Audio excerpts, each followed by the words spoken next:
Yes, friends, the first important characteristic features of developed countries. Before going to see the characteristic features of developed countries, how these countries are classified based on the per capita income, based on the availability of natural resources, based upon the utilization of natural resources, based on the rate of utilization of natural resources. Based on all these, the countries are classified into developed countries and developing countries. The developed countries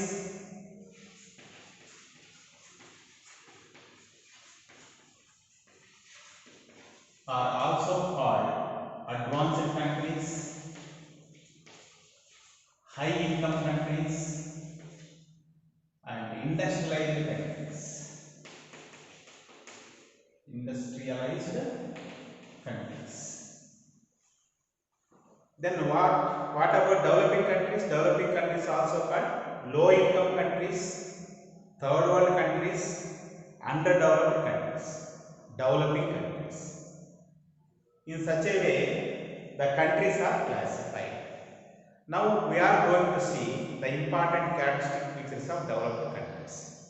The first important one, in all developed countries you find high per capita income. What is per capita income? Per capita income means per head income. Per capita income అంటే మనం తెలుగులో తలసరి ఆదాయం అంటాము. తలసరి ఆదాయం అంటే ఒకరి ఆదాయం. మీతో ముందు చెప్పినట్టు ఎగ్జాంపుల్లో ఒక కుటుంబ ఆదాయం మీరు 1 లక్ష రూపాయలు అనుకోండి.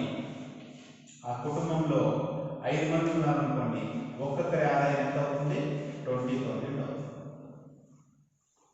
Understand? So in such a way, how you found the per capita income of one family? By dividing their family income by the number of family members. In that way, even how do you know the country's per capita income? By dividing the total income of that country. What the total income of the country called? That is nation income by that population. Automatically get per capita income. Understood? So in all developed countries, the per capita income is high. Then there is a comparison. ఇప్పుడు USA చూడండి, exchange rate basis లో USA యొక్క per capita income ఎంత అంటే 50,120. This is all regarding 2012. ఇది 2012 ప్రకారం per capita income USA $50,120 and purchasing power parity basis లో చూస్తే $50,160. ఇండియా $1,530, $3,840. మరి ఈ విధంగా ఎక్స్చేంజ్ రేట్ బేసిస్ అంటే పర్చేసింగ్ పవర్ ప్యారిటీ బేసిస్ అంటే. ఎక్స్చేంజ్ రేట్ బేసిస్ అంటే ఫర్ ఎగ్జాంపుల్ $1 మనకి 80 రూపీస్కి సమానం. $1 ఎంత సమానం? 80 రూపీస్. ఇది ఎక్స్చేంజ్ రేట్ అంటే. అంటే మీరు $1,530ని 80తో మల్టిప్లై చేశారనుకోండి, వచ్చినటువంటి వాల్యూ మన ఇండియన్ కరెన్సీలో మన యొక్క తలసరి ఆదాయం. అర్థమైందా? ఈ విధంగా ఎక్స్చేంజ్ రేట్ బేసిస్తో మన తలసరి ఆదాయం ఎంత అంటే $1,530. మరి పర్చేసింగ్ పవర్ ప్యారిటీతో, మరి పర్చేసింగ్ పవర్ ప్యారిటీ అంటే ఏమి? దాని గురించి మనం తెలుసుకోవాలి. సో పర్చేసింగ్ పవర్ ప్యారిటీ అంటే that is, here one definition is given. The purchasing power parity means purchasing power parity. Parity అంటే ఏమి? To make something equal.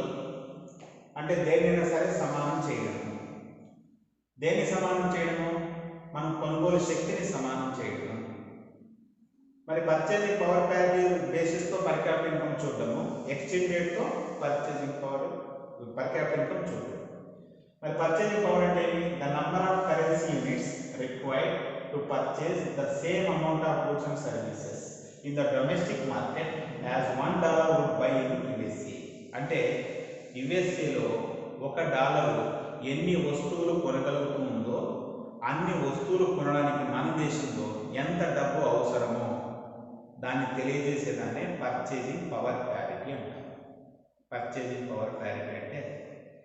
ఇప్పుడు ఒక ఎగ్జాంపుల్ చూడండి, $1 అమెరికాలో 1 కిలో రైస్ని కొంటుంది. $1 యుఎస్ఏలో ఎన్ని కొంటుంది?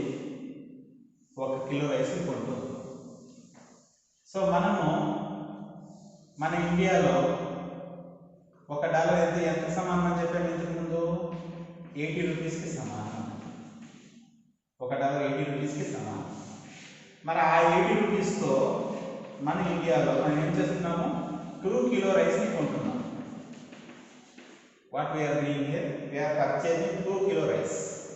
అంటే ఎక్స్చేంజ్ రేట్ బేసిస్తో చూస్తే $1 80 రూపీస్కి సమానం. అంటే ఎక్స్చేంజ్ రేట్ బేసిస్తో మనము మన యొక్క పర్ క్యాపిటల్ ఇన్కమ్ అనుకోండి 80 రూపీసే. అంటే $1 ఈక్వల్ టు $1 80 రూపీస్. అదే పర్చేజింగ్ పవర్ ప్యాక్తో కంపేర్ చేసినప్పుడు ఈ 2 కిలో రైస్ అనేదాన్ని మనం ఏం చేయొచ్చు? $2 కన్వర్ట్ చేయొచ్చు కదా. అంటే మన మాత్రం వాళ్ళు 2 కిలో రైస్ కొనాలంటే ఖచ్చితంగా $2 ఖర్చు పెట్టాలి కదా. కాబట్టి పర్చేజింగ్ పవర్ ప్యారిటీ అంటే వాళ్ళకంటే మనం 1 కిలో రైస్ ఎక్కువ తీసుకున్నట్టే కదా. కాబట్టి ఇక్కడ పర్చేజింగ్ పవర్ ప్యారిటీ బేసిస్తో చూసినప్పుడు మన యొక్క పర్ క్యాపిటల్ ఇన్కమ్ ఎంత అవుతుందంటే $2 అవుతుంది. Understood or not? Try to understand once again. 1 kilo rice యుఎస్ఏలో $1. అదే మన ఇండియాలో ఇక్కడ ఎక్స్చేంజ్ రేట్ బేసిస్తో కంపేర్ చేసుకుని $1 80 రూపీస్కి సమానం. కానీ అదే 80 రూపీస్తో మనం ఏం చేస్తున్నాం? ఇండియాలో 2 కిలో రైస్ తీసుకుంటాం. అంటే వాళ్ళు $1తో 1 కిలో రైస్నే కొనగలుగుతున్నారు. అదే 80 రూపీస్తో మనం 2 కిలో రైస్తో కొనుక్కుంటాం. అంటే ఎక్స్చేంజ్ రేట్ బేసిస్తో కంపేర్ చేసుకుంటే మన 80 రూపీస్ $1కి సమానమే. కానీ ఇక్కడ 80 రూపీస్తో మనం 2 కిలో రైస్ని కొంటున్నాం. అంటే ఇక్కడ పర్చేజింగ్ పవర్ ప్యారిటీతో చూసినప్పుడు మన పర్ క్యాపిటల్ ఇన్కమ్ ఎంత? ఎక్స్చేంజ్ రేట్ బేసిస్తో కంపేర్ చేసినప్పుడు మన పర్ క్యాపిటల్ ఇన్కమ్ $1 అంటాం.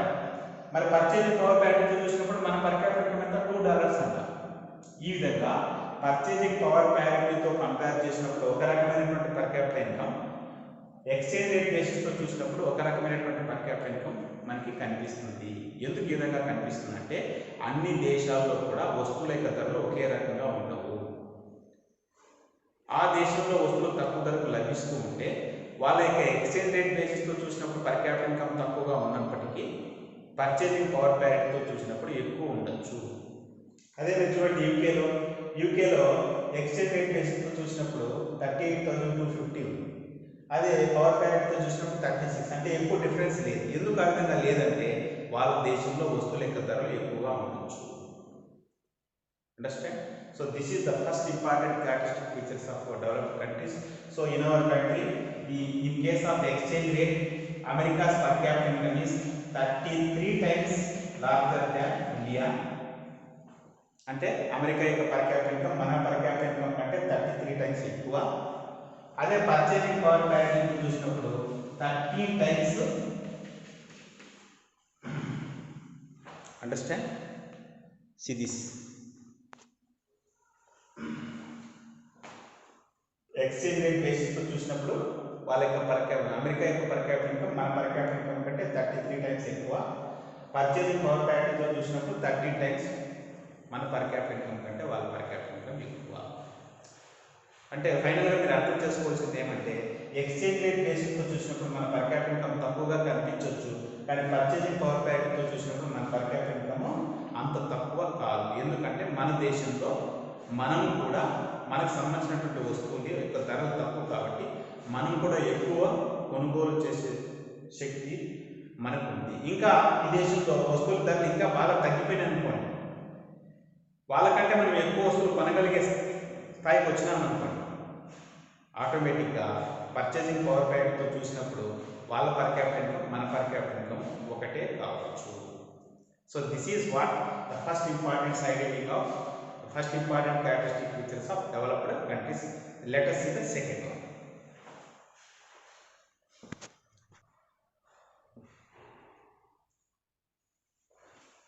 Yes students, the second important characteristic features of developed countries is importance of non-agricultural sector. Here both non-agricultural sector, that is both the service as well as industry sector, There are three important sectors in any economy, that is agriculture sector, industrial sector and service sector. Both the industrial sector as well as service sector are well developed in developed countries. అభివృద్ధి చెందిన దేశాల్లో సేవా రంగం మరియు పారిశ్రామిక రంగం రెండు కూడా బాగా అభివృద్ధి చెంది ఉంటాయి. And even there contribution is also more to the countries income. అంటే దేశం యొక్క ఆదాయానికి వీటి యొక్క కాంట్రిబ్యూషన్ అంటే ఈ రంగాల నుంచి వచ్చే ఆదాయం కూడా ఎక్కువ. And particularly the service and industrial sector use advanced technology. ఈ సర్వీస్ సెక్టర్లో మరియు ఇండస్ట్రియల్ సెక్టర్లో అడ్వాన్స్డ్ టెక్నాలజీ ఉపయోగిస్తారు కాబట్టి వాళ్ళ ప్రొడక్టివిటీ కూడా చాలా ఎక్కువ. ఈ పారిశ్రామిక రంగం మరియు సేవా రంగంలో ఎక్కువ ప్రొడక్టివిటీ అనేది, ఉత్పాదకత అనేది చాలా ఎక్కువ compare to agriculture sector.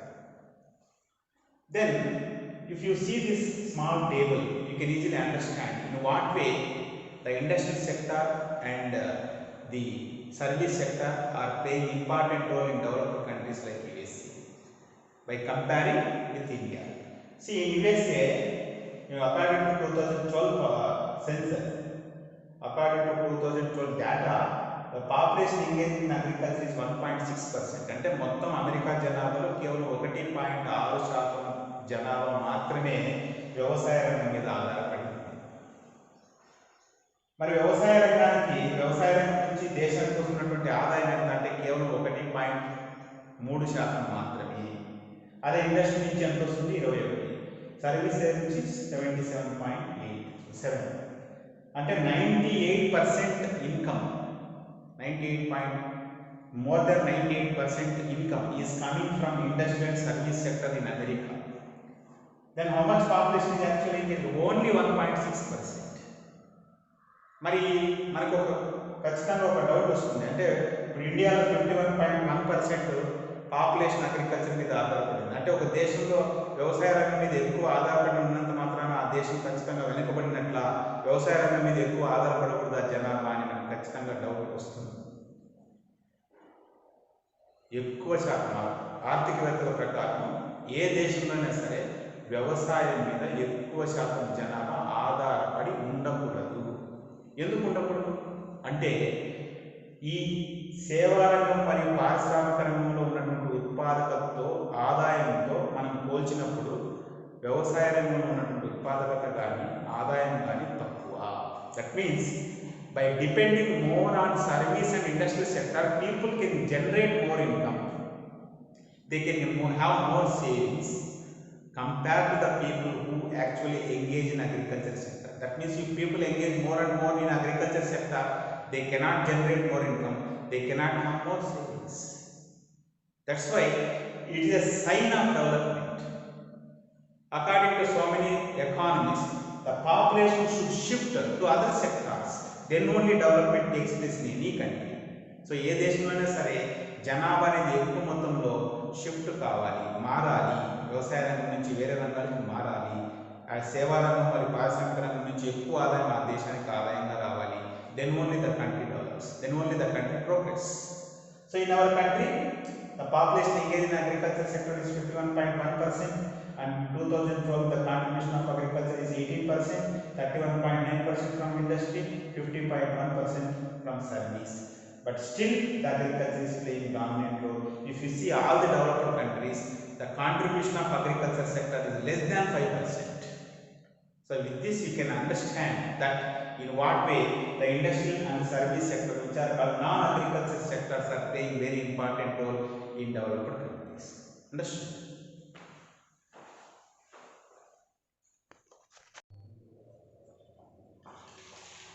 Yes, students.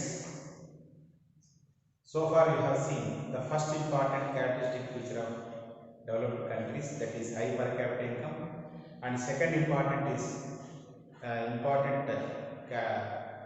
side heading is the importance of non-agricultural sector. And what is the third?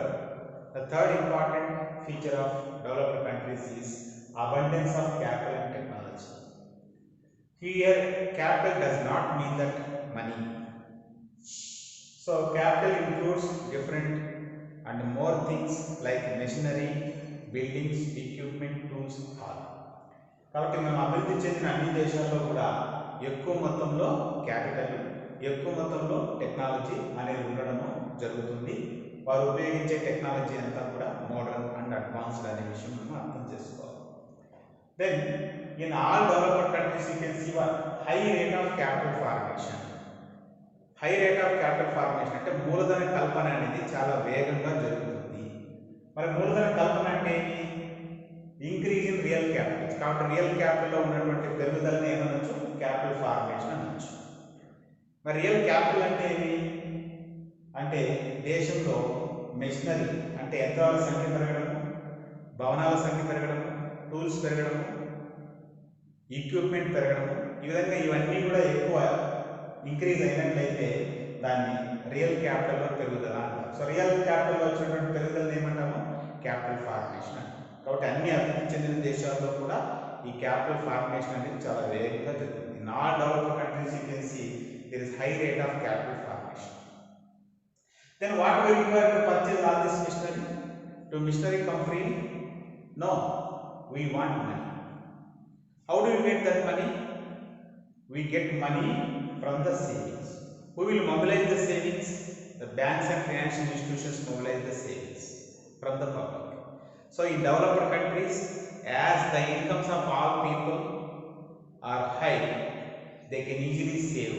Whenever they save money, the banks and other financial institutions can easily lend the money, can issue the money, can give the money to the people who are in need, particularly the entrepreneurs and organizers, very easily. So you can see such situations, such atmosphere, they can easily mobilize such savings. Okay, so widespread use of modern technology, modern and sophisticated technology. All the developed countries can use modern and sophisticated technology. Their saving is high, and also because of their saving is high, the capital formation rate is high in developed countries. So by observing this table, you can easily understand in what way the capital formation actually taking place in developed as well as developing countries. In developing countries like USA and Japan, in 1990 the capital formation rate was 18 and 33, and it decreased to 14.9 and 19.9. Though they are developed countries, the capital formation rate declined. కాబట్టి ఇక్కడ ఒకవేళ capital formation rate తగ్గి ఉండొచ్చు, కానీ ఇది కేవలం తాత్కాలికమైనది మాత్రమే. అన్ని డెవలప్డ్ కంట్రీస్లో కూడా క్యాపిటల్ ఫార్మేషన్ రేట్ ఎక్కువగానే ఉంటుంది. మరి ఇండియా విషయానికి వచ్చినట్లయితే 24 నుంచి 35.6 అయింది. మరి దేశంలో క్యాపిటల్ ఫార్మేషన్ రేట్ ఎక్కువ. క్యాపిటల్ ఫార్మేషన్ 35.6 అంటే అర్థం ఏమి ఇక్కడ అంటే దేశంలో వారికి వస్తున్నటువంటి ఆదాయంలో తిరిగి వాళ్ళు అంటే 100 రూపాయలు వస్తూ ఉంది అంటే ఆ 100 రూపాయలు 35.6% డబ్బుని ఈ క్యాపిటల్ ఫార్మేషన్ కోసం అంటే బిల్డింగ్స్ ఇంక్రీజ్ చేయడం కోసం, మెషినరీని ఇంక్రీజ్ చేయడం కోసం ఖర్చు చేస్తూ ఉండడం జరుగుతుంది అనే విషయం మనం గమనించాలి.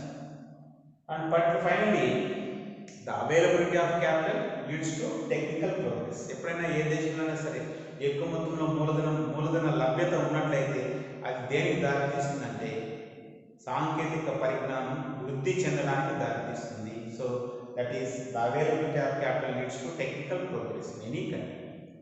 So that is what the abundance of capital technology in particularly developed countries. So with this side heading, you have to understand that in developed countries the rate of capital formation is high. That is, even there is abundance of capital and technology. So technology is high, capital is also available in developed countries. Understood?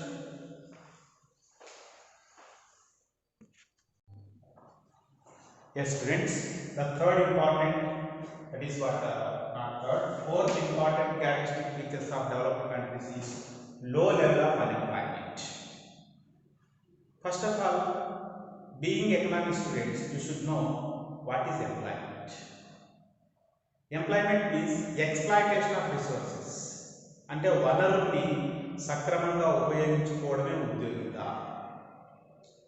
Employment does not relate to a particular human being, particular a person. Employment even belongs to any natural resource. Even it relates to land also. అంటే భూమిని సక్రమంగా ఉపయోగించుకోవడం కూడా ఎంప్లాయ్మెంటే, మనుషుల్ని సక్రమంగా ఉపయోగించుకోవడం కూడా ఎంప్లాయ్మెంటే. ఈ విధంగా మరి అన్ఎంప్లాయ్మెంట్ అంటే ఏమి అంటే వనరులు ఉపయోగించుకోవడానికి సిద్ధంగా ఉన్నప్పటికీ నువ్వు సరిగా ఉపయోగించుకోకపోతే, ఉపయోగించుకోవడానికి అవకాశం లేకపోతే అదే unemployment. That means if even though the people are ready to work but you are unable to provide any kind of work or any kind of job, that is called unemployment. Then what about that unemployment in developing countries? It is very low, and the nature as well as magnitude of unemployment in developed countries is completely different from the developing countries. అంటే developed కంట్రీస్లో మీరు చూసినట్లయితే ఈ unemployment యొక్క nature, magnitude రెండు కూడా వేరు వేరు.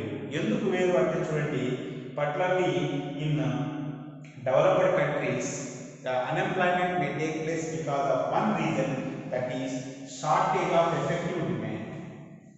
అంటే వస్తువులకి సరైనటువంటి డిమాండ్ లేని కారణంగా నిరుద్యోగిత అనేది, అన్ఎంప్లాయ్మెంట్ అనేది డెవలప్డ్ కంట్రీస్లో రావచ్చు.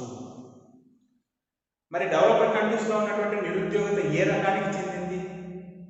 That is open and disguised. Open and disguised బహిర్గత నిరుద్యోగిత, ప్రచ్ఛన్న నిరుద్యోగిత అనేది డెవలపింగ్ కంట్రీస్కి సంబంధించింది. మరి డెవలప్డ్ కంట్రీస్కి సంబంధించి ఏ రకమైనటువంటి సైక్లికల్ అంటే చక్రీయ నిరుద్యోగిత, ఫ్రిక్షనల్ అంటే ఇది సంఘర్ష నిరుద్యోగిత అంటాం, లేదా తాత్కాలిక నిరుద్యోగిత అంటాం. First of all we will see what about the cyclical unemployment.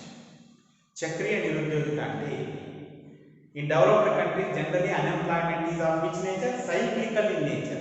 మరి సైక్లికల్ అంటే ఇక్కడ బిజినెస్ సైకిల్స్ అనే వాటి గురించి మీరు తెలుసుకోవాలి.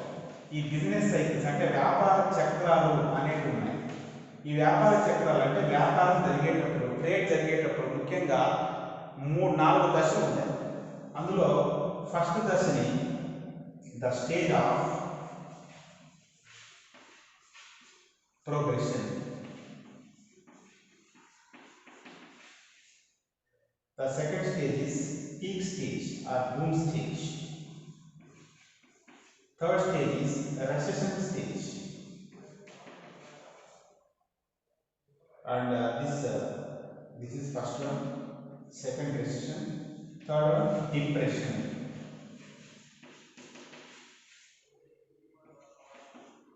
fourth one is stage of recovery. What are the 4 stages in business cycle? The stage of progression or peak stage or boom stage. Boom stage, boom,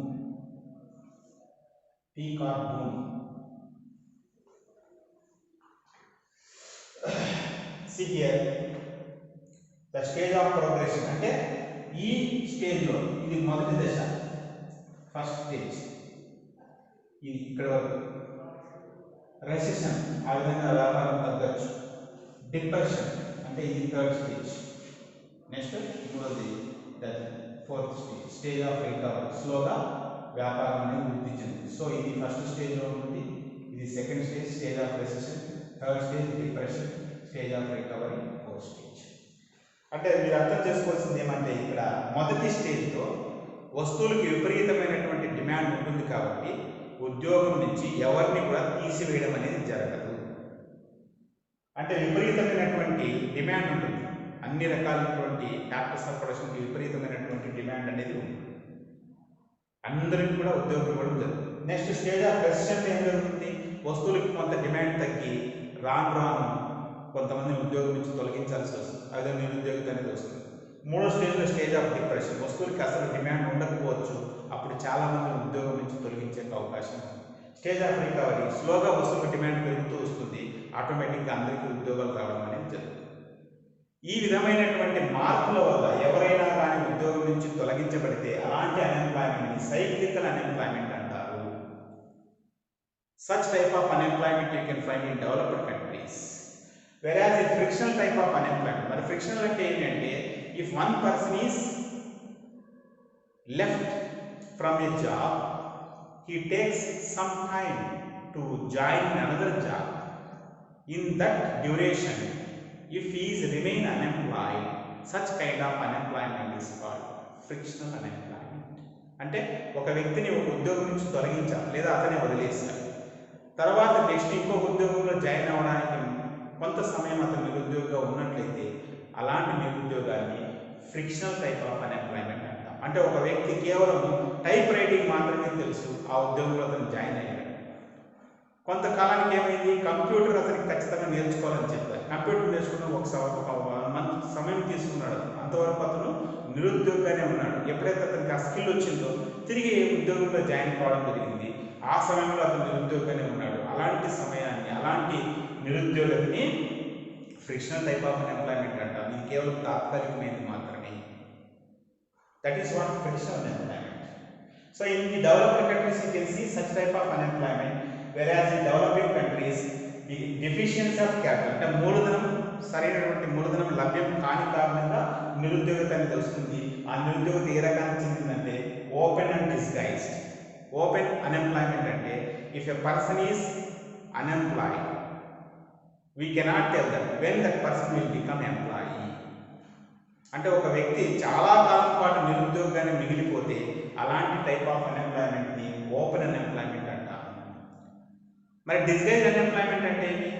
అవసరానికి మించి, ఏ రంగంలో అయినా సరే అవసరానికి మించి ఉద్యోగం ఉన్నప్పుడు ఆ అవసరానికి మించి ఉన్నటువంటి ఉద్యోగుల నుంచి ఎలాంటి ఉత్పాదకత కూడా రానట్టయితే దాన్ని డిస్గైజ్ అన్ఎంప్లాయ్మెంట్ అంటారు.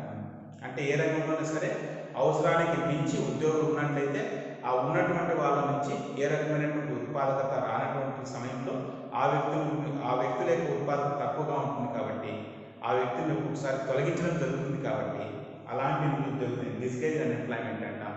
లేదా వాళ్ళు ఉన్నటువంటి నైపుణ్యాలు ఒక రకంగా, వాళ్ళు చేస్తున్నటువంటి ఉద్యోగం మరొక రకంగా ఉన్నట్లయితే వారికి కేవలం తక్కువ వేతనాలు మాత్రమే ఇవ్వడం జరుగుతుంది. అలాంటి రకమైనటువంటి నిరుద్యోగులు కూడా డిస్గైజ్ అన్ఎంప్లాయ్మెంట్ అని మనం అనవచ్చు. So that is what the disguised unemployment and open unemployment are completely related to the developing countries. Those type of unemployment generally take place because of deficiency of capital, but in developed countries the unemployment may take place because of lack of effective demand. So that what we have to understand. So in case of nature, in case of magnitude, the unemployment is completely different from developed countries to developing countries. Okay, let us see the last important side heading of developed countries.